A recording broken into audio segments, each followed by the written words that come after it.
Hello, I'm Peter Vaughan, and today I'm at the Caton Village Caravan and Motorhome Club site with the very latest from Carthago. This is their brand new layout, their brand new model for 2024, the C-Tourer i145RBLE. Now, this is a layout that Carthago is calling revolutionary and unique. Well, let's just see how revolutionary and unique it is. But what they've tried to do is get the usual 7.5 metre to 8 metre layout with single beds at the back and opposing separate shower and toilet areas, big lounge at the front, all in a shorter van, around about 7 metres. But the interesting thing perhaps about this model is that you can have it as a low profile, you can have it as an A-Class, hence the I in the name here. You can have it on a Fiat Ducato, or you can have it on a Mercedes Sprinter here with the Alco chassis. And you can also, if you go for the A-Class version, have it as a Superior, which gives you a different interior feel and these LED headlights. So this then is a Mercedes-Benz Carthago C-Tourer i-RBLE Superior. Quite a mouthful. Now, because this is the Mercedes version and a Superior, it's the top of the tree, so the price starts at £114,940, and as we'll see, in the usual German way with upmarket motorhomes, that isn't the full story. We'll come on to all the extras and options in a bit. Also, because it's an A-Class and a Mercedes, it's a bit longer. This one is 7.18 metres long. If you have the A-Class Fiat, it's 7.05 metres, and if you go for the low profile, a bit shorter still. The other thing is that you can have this as a 3.5 tonne motorhome. This one has been upgraded to 4.5 tonnes because it has quite a few options on it, but particularly if you go for the low profile or a Fiat, it is realistic to have this as a 3.5 tonne van. In fact, with this one, even with the options, because it's the 4.5 tonne chassis, you've got 1,175 kilos of payload. So you'll be able to pack all your wine when you come back from France. Now, I've said that this is 7.18 metres long. It's also 2.27 metres wide, so usefully a little bit narrower than a lot of A-Classes, and it's 2.94 metres high. But crucially, although it's a smaller Carthago, they say it has their premium liner DNA, and that's exhibited by the construction. So you have aluminium on the inside of the walls and the roof, lined with a microfiber material that helps keep things cosy inside. You've got a proper deep double floor, and the floor is GRP underneath and on top, and the roof also is GRP for hail resistance. So a properly insulated, properly winterized motorhome with the sort of quality in terms of construction that you'd expect from Carthago, and backed up by a 10-year water ingress warranty. You've also got that lovely curve where the side panels meet the roof, true sign of a premium A-Class. And you've got the coach style mirrors with twin lenses. They're really good on the road. The bonnet opens with gas struts, and you've got easy access to your AdBlue filler and your windscreen washer reservoir, but the rest of it, in usual A-Class fashion, is rather like a letterbox. And then, of course, you've got those LED headlights, and presumably, if you paid a bit more, you'd have fog lamps on these rather unfortunate looking blanking plates. So, time to look at some of the external details. Well, these black alloy wheels, they of course are an option, £1,330. You do get a cab door as standard, obviously on the UK near side, like nearly all Continental A-classes, it's still handed in the European fashion. So cab door on the left and habitation door on the right, or the offside. As an option, both doors are linked to the Mercedes central locking, and that's £410. Another option, which I really like, is the automatic step that makes access in and out of the cab so much easier. But that is another option, that's £520. What of course you do get as standard is the construction with the double floor, these double seals on all the external lockers, and it is a super generous double floor. I think I've just measured it about 550 millimeters deep just inside this door. And then under the floor you've got your leisure battery. That's just an 80 amp hour leisure battery, but a second one is an option, or you can upgrade to 150 amp hour lithium batteries. Also available as an option are 200 watt solar panels on the roof, but that's not fitted on this particular vehicle. Room for two 11 kilo cylinders. Here we've got the gas flow cylinders, so they're refillable, and you've got an external barbecue point mounted in the skirt there. Fresh water tank, well, that's in the double floor, and it's 150 litres capacity, really good sized tank, and the wastewater is almost as generous, 140 litres. And then you've got a garage at the back that can take up to 350 kilos thanks to the structure underneath it. If ever you stop seeing these videos, well, it's probably because I've got shut in a motorhome garage and can't get out. But for the moment, let's talk about this one. It's 1.3 metres wide and 1.18 metres high, so plenty of room for your bikes or whatever. This checker plate floor is extremely practical, but it is a £160 option. But plenty of space and easy loading with these twin full-size doors. Access to your habitation electrics in the corner here, but just one little LED light. Pity they didn't put a strip all the way across. Double locks on the garage door, and of course the premium framed windows. Mains hookup point, toilet servicing hatch, and then either side of the habitation door you've got more access into the double floor storage. Habitation door, as I say, as an option, it's linked to the central locking. The step doesn't automatically retract. There's a switch just inside the habitation door here, and also a switch on the passenger side of the dashboard. Great if you've got a left-hand drive vehicle perhaps, or if you've got a passenger. But when I'm testing, I'm usually on my own. So, Carthago. Think of motorhome journalist, please. Habitation door, got nice deep window, got the fly screen, and it's on a gas strut, and it shuts with a nice, fairly solid feel. So, you've seen around the outside, time to show you the inside. And the first thing to show you on the inside is that there's even more double floor storage. If I stand in there, you can see just how deep it is. Well, almost up to my knees, about 430 millimeters. Quite the onboard cellar. And of course, in there as well, you've got your drains for your boiler and your wastewater tank in a properly winterized heated location. And another typical Carthago touch, well, you may not have carpets in this particular vehicle, you still want to keep your floor clean, so you've got a shoe rack underneath the end of the sofa.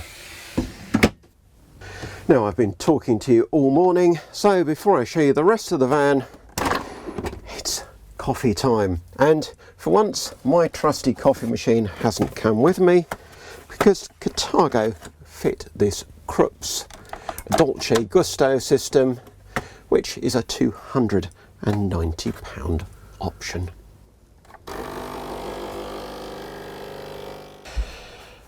So the essential coffee machine is an option again, but there are other options. The 170 horsepower engine upgrade, that's £2,530, and the automatic gearbox 9-speed G-Tronic, that's £3,090. The biggest option, though biggest in price, is £9,150 for what Carthago calls the Basic Plus package, and you won't want to be without this lot because it includes wiring for the reversing camera, angle and height adjustment for the front seats, rain sensor for the windscreen wipers, radio preparation with roof antenna and DAB plus and 4 speakers, front axle with increased load capacity, the fly screen for the habitation door, electric handbrake, the second door for the garage, a USB socket in the overhead storage above the rear bed, bus mirrors, steering wheel with multifunction buttons, wiring for the satellite system, the MIDI Heki roof light over the lounge, instrument cluster with colour display,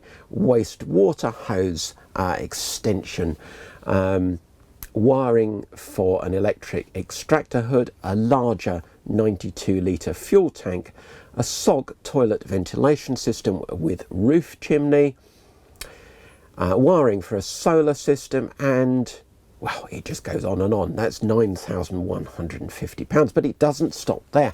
Then you've got the Mercedes-Benz driving assistance package of active alertness assistant, tyre inflation pressure monitoring, active distant assistant Distronic, which in Mercedes-Benz speak is your adaptive cruise control, and active braking assistant. That lot £1,680. Then you've got your media package with a 32-inch flat screen and a reversing camera with the separate 7-inch monitor rather than displaying through the MBUX system, which I would much prefer. That's another £2,470, and then a surcharge for the 10.2-inch multimedia with navigation and DAB+, that's £3,220, and a surcharge for the Thermotronic fully automatic cab air conditioning, £560. Total price of this vehicle, as you see it, £144,220. Because this is the superior model, you get a new style of interior decor. Called appropriately Nuovo, it comes with high gloss ivory and brilliant ash top locker doors with hidden handles. And you also get these rather attractive slatted ash and black panels behind the seat here and also on the washroom wall, where there are convenient coat hooks as well. As far as upholstery, well, as usual with Carthago, there's a wide range of options. This part textile, part leather version is called Davos. It's another optional extra, £380 I think, but there are plenty of other options too. Other part fabric, part leather ones, full leather options at over £3,000, or standard is an all fabric upholstery.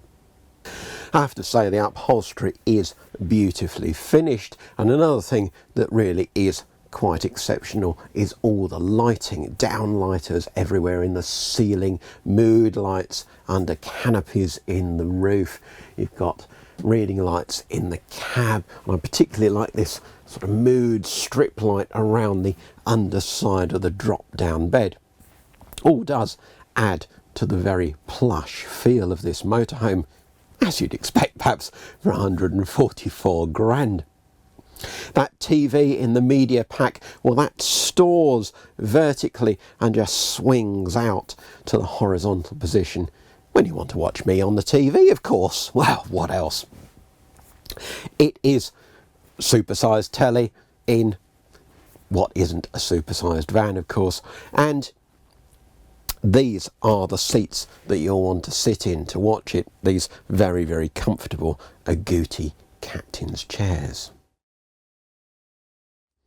The lounge might not be the biggest, particularly that side seat over by the door is quite small, and you can't get the driver's seat round through a full 180 degrees to put your feet up on there. But in German style you do get a big table, and typically Carthago, it's moved by putting your foot on this button on the floor, and then, okay, this one's a bit stiff, but it will slide and twist in all directions.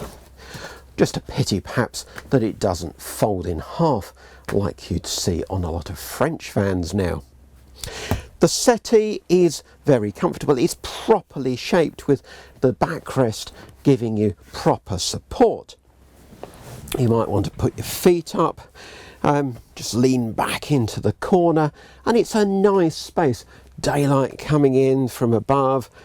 Yeah, 3 or 4 people could be very comfortable here, both dining and relaxing. And also you've got access into the double floor storage under the seats, both in this small side seat and behind the sofa. Now that space is really deep. Like the lounge perhaps, the kitchen isn't huge, but it is well thought out, and that's really perhaps what matters most. You've got this extra shelf to make more use of the space, and it's got a convenient main socket just there. This vehicle also has extra sockets, £440 option, so there's another socket at floor level at the back of the cab, another one under the sofa, and more in the bedroom. But that is the only one actually in the kitchen, apart from, of course, the one that the coffee machine is plugged into. These top lockers feel nice because they've got these sprung hinges, and I do like the concealed handles underneath.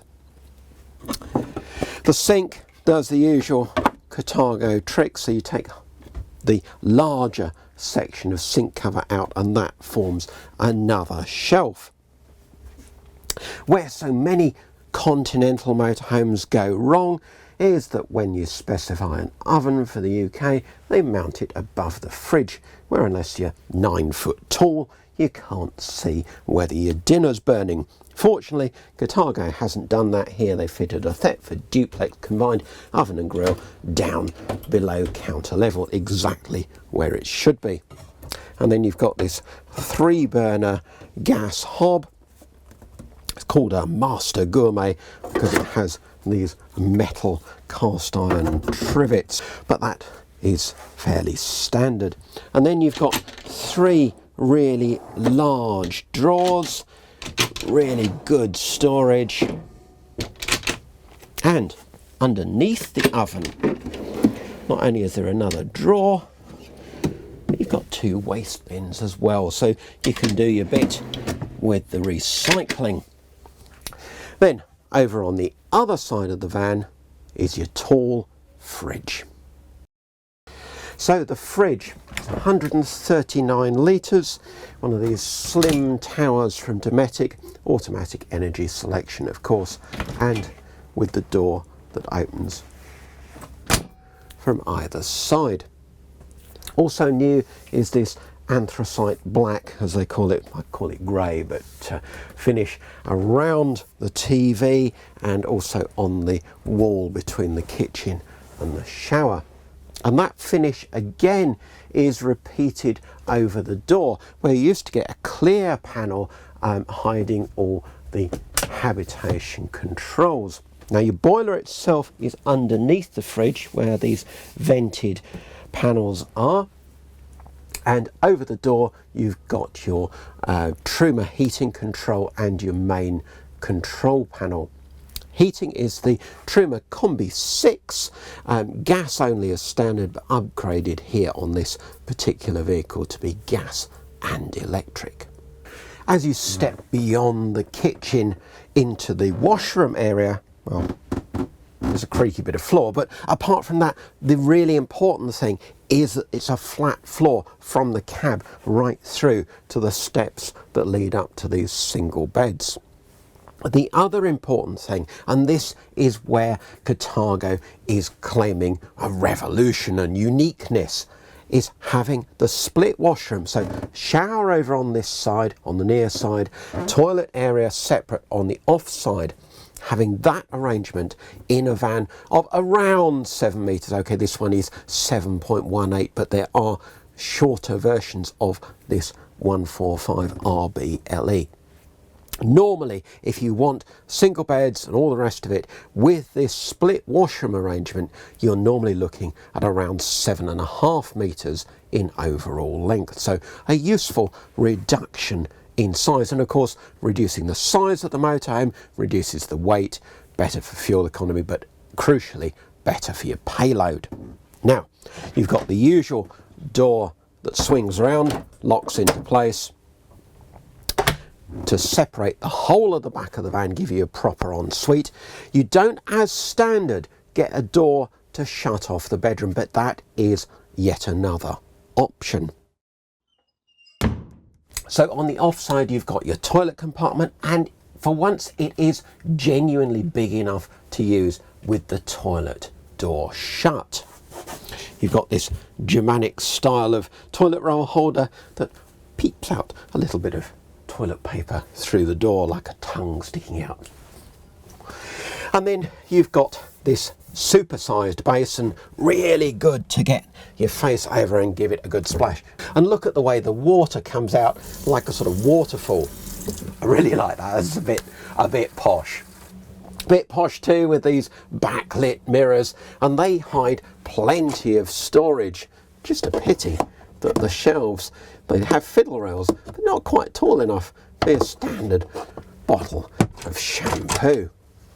Towel hooks, roof vent, and the toilet is at a sensible height. You don't have to have legs like, I don't know what, like 9 foot long legs to be able to sit comfortably on the throne. And then on the near side, you've got the separate shower.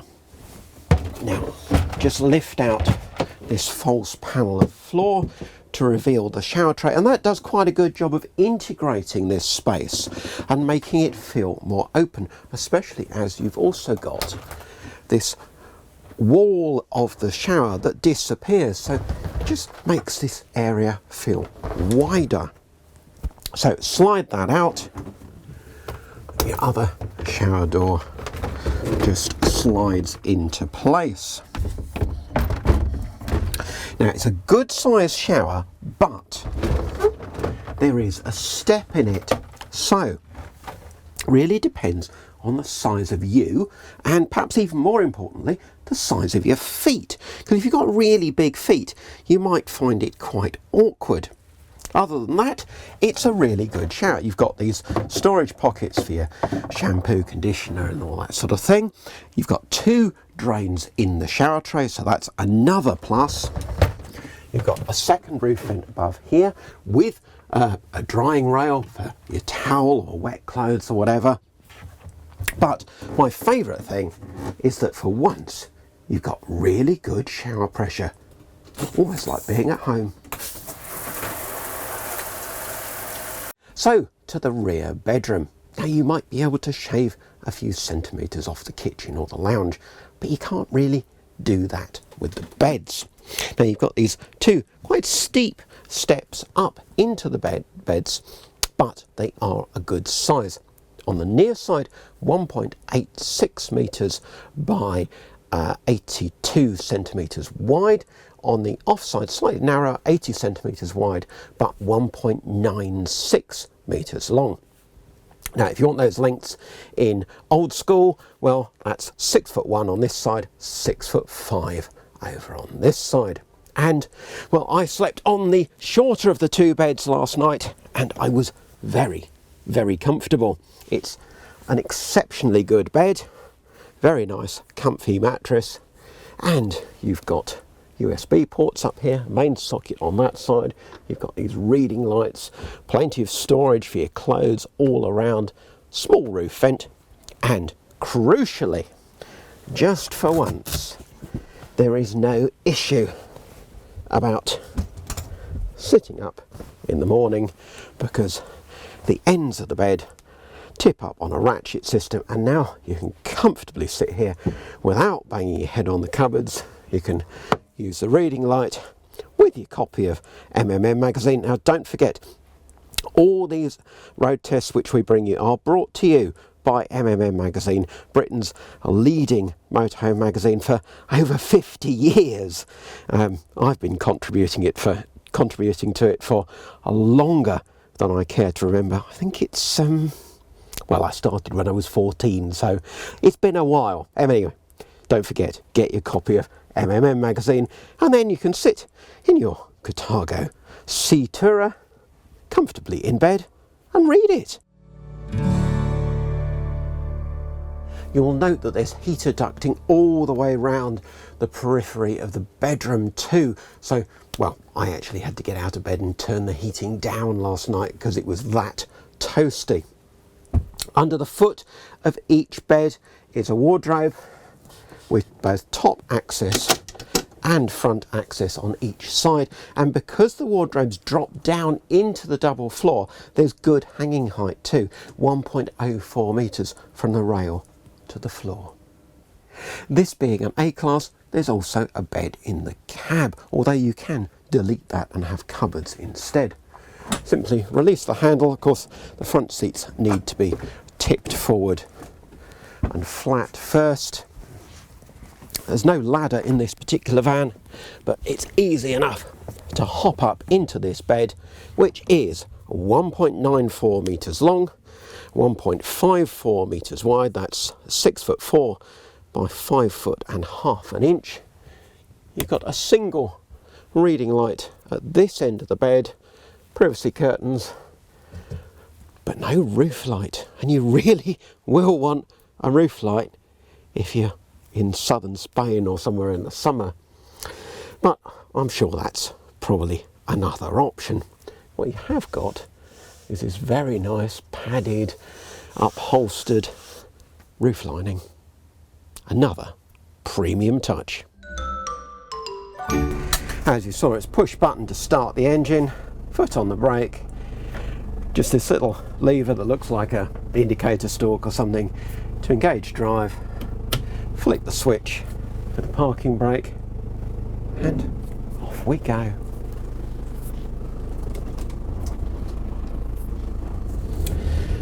So you have the choice of Fiat or Mercedes with this Sea Tourer, and I have absolutely no doubt that I'd choose the Merc every time. Not only does it feel more modern, more sophisticated, but the 170 horsepower engine feels livelier than Fiat's 180 horsepower unit. Perhaps they're just healthier horses or something. The rest of it, well, it just drives really well. It doesn't feel too big. Being that little bit shorter, that little bit narrower, it feels more manoeuvrable.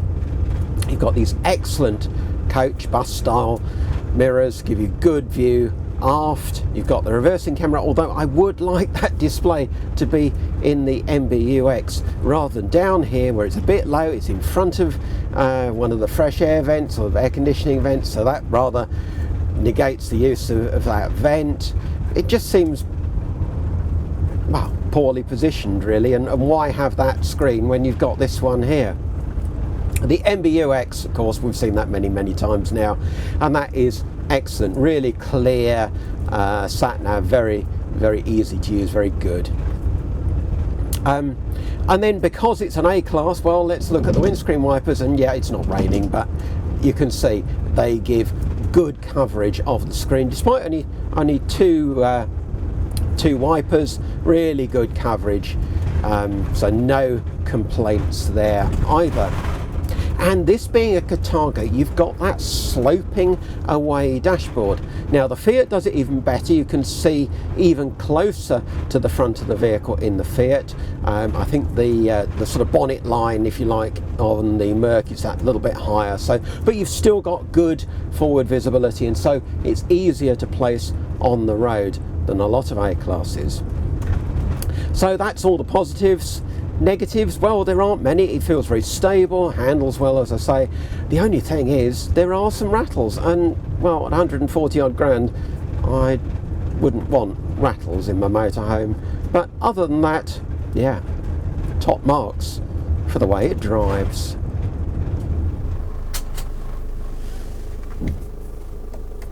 So now it's the evening, and the ambiance in this Sea Tourer feels even better, even plusher. There's something about when it's dark outside and all this rather stylish lighting on the inside. I love this new Nuovo interior. Let's hope we see that in more Carthago models next season. And I like the fact that this van is a bit smaller. You know how when you've been on a diet you feel a bit better? Well, this feels like a Carthago that's been on a diet. It's that bit smaller, a bit lighter, but it still feels like a Carthago. What don't I like? Not very much, really. I'd like better illumination in the garage. I'd like a stronger gas strut, both on the garage doors and on the habitation door, because they do have a habit of blowing shut. That step in the shower, well, that could be an inconvenience. The rattles on the road, not keen on those, but generally this is a very plush motorhome without being a huge motorhome. If you get it, perhaps in low profile form, at 3.5 tons and still have a decent payload, it would be even more appealing. So I think this bodes well for Carthago in the future. I'd just like to see them simplify their pricing structure for the UK, so you've got more standard spec, albeit at a higher initial price. But this list of options, well, it's not really how the UK market normally does it. It's more a German way of doing things. And even at 144 grand, you've still got to add on solar panel, awning, and probably one or two other bits and bobs as well. Hope you've enjoyed this latest video, and please keep watching. Please subscribe and tick the like button. Thanks very much. See you next time.